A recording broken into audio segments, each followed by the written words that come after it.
natay iti Ilocos Norte, bahay ti Panakangilin, ti Semana Santa. Sigang ti Dr. Erickson Nabalalyo, Provincial Health Officer iti probinsya. Iti upat tinalmes kin may summit iti nagpakamatay. Baga na kadugupan date nalmes, duwet nalmes iti pagudpud, may sa Jayaban na, may sa Marcos ibinto nga tinagpakamatay kit taga siyudad Kilawag.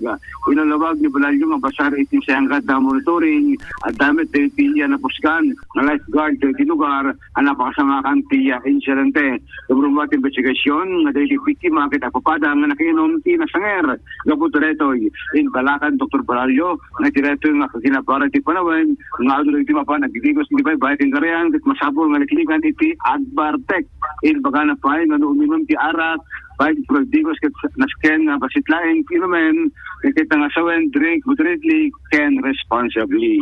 Idol Ben Sanitio, Tatak, IFM. IFM News.